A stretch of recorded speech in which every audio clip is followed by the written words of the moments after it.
गेल्या काही दिवसांपासून आपण बघतो आहोत की नाशिक हे एकीकडे स्मार्ट होऊ पाहत आहे आणि या स्मार्ट नाशिकसाठी लाखो करोडो रुपये खर्च केले जात आहेत। आताच काही दिवसांवरच येऊ घातलेला कुंभमेळ्याला देखील मोठ्या प्रमाणात बजेट नाशिक शहराला मिळणार आहे। परंतु आपण एकीकडे बघतो आहोत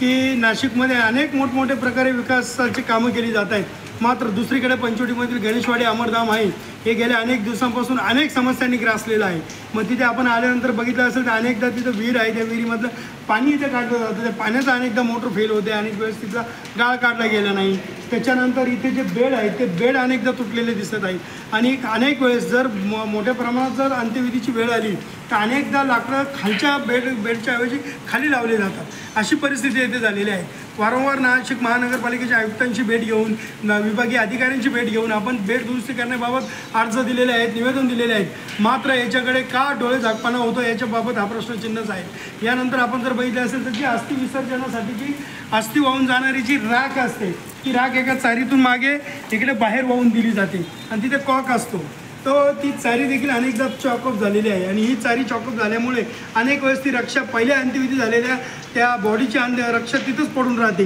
दुसरं कोणी जर त्या बेडवर आलं आणि त्याची रक्षा तिथं, त्याची अंत्यविधी तिथं झाली तर त्या दुसऱ्या बॉडीची देखील रक्षा त्याच्यात मिक्स झालेलं शिवाय राहत नाही आणि मग ती रक्षा असेल किंवा ती अस्थि असेल त्या जुन्या बॉडीच्या नवीन बॉडीच्या एकत्र घेऊन नंतर तिथं गंगेत ते अस्थि विसर्जन केलं जातं। यामुळे अनेकांच्या भावना देखील दुखावल्या जात आहेत। त्यामुळे आमचे राष्ट्रवादी काँग्रेस पार्टीच्या वतीने गेल्या अनेक दिवसांपासून मागणी राहिलेली आहे की लवकरात लवकर या अमरधाममधील हा प्रश्न सोडवण्यात यावा, लवकरात लवकर हे तुटलेले बेड दुरुस्त करण्यात यावे, या चाऱ्या लवकरात लवकर दुरुस्त करण्यात याव्या, यातले चाऱ्यामधली घाण काढण्यात यावी, आधीची रक्षा लवकरात लवकर काढून विसर्जित करण्यात यावी, अन्यथा मोठं जन आंदोलन छेडण्याचा इशारा आज आम्ही या माध्यमातून देत आहोत।